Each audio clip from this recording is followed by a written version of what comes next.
Ethiopia for that 5,000 metres gold, but clearly he was on tired legs from a very, very fast 10,000 metres final in London. He said it was the toughest 10,000 he'd ever run. Certainly it was the quickest championship 10,000 he had ever run. One of the quickest championship 10,000s in history. Field of 14, pacemakers Kibet and Bergen. We'll take them out in 61s. Tiernan, the tall Australian there, only 22. Set personal best at 5,000 and 10,000 this year. He's had a wonderful year as Tiernan. Well, a faulty start just to try and get Mo Farah's last ever UK-based track race underway. He will conclude his track career before he moves on to the roads. Half marathon and marathon beckons for him next year, maybe this autumn. But Zurich will be the close of his track career in a few days' time.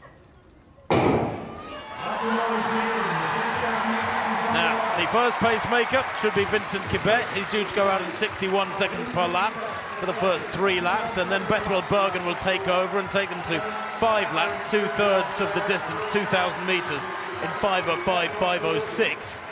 But how hungry is Mo Farah for this? It would appear not too hungry. He's right at the back of the field, second from the back of the field at the moment.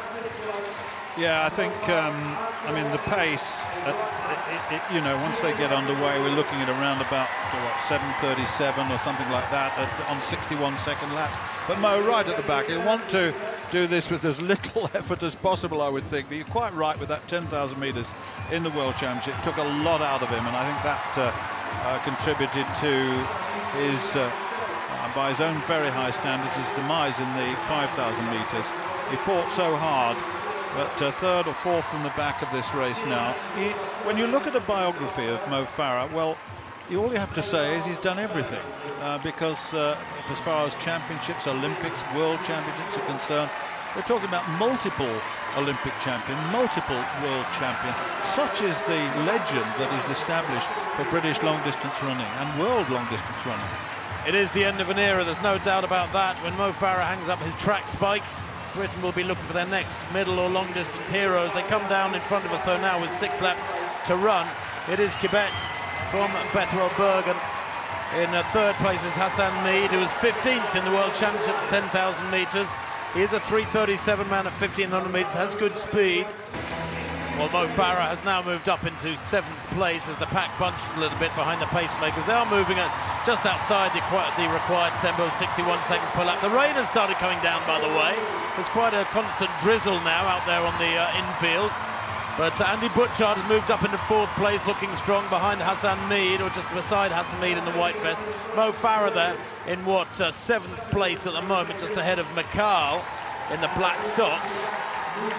And these 9 are well away.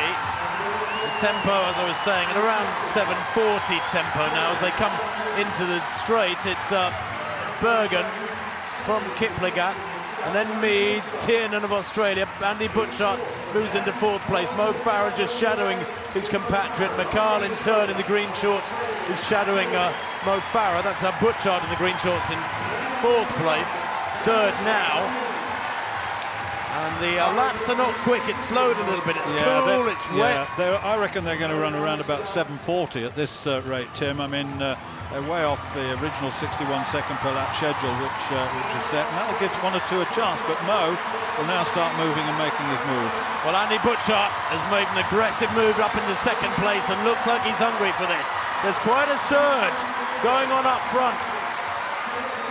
And it is Bergen who I think has got a nudge. Maybe Andy Butchart shouted something to him, but Mo Farah has recognised the danger and slotted into 3rd place. McCall in turn, the tall Moroccan, has moved around Kiplangat in 4th place into 3rd now. So it's Butchart, Farah, Kiplangat, McCall, bit of a gap back to Tiernan, and then Ringer, Richard Ringer of Germany, having a good run back in 6th place. 2 laps to run. Well, it's a solid piece of running now. The 4 have broken away, and you're right, McCall is a danger. The Spaniard, silver medalist over 5,000. He's got the strength endurance from 5,000 metres. He's also got a pretty quick finish on him as well, as he demonstrated in the World Championships. He was 4th in the World Championship 1,500 metre final at 3:34, so he's got real pace too.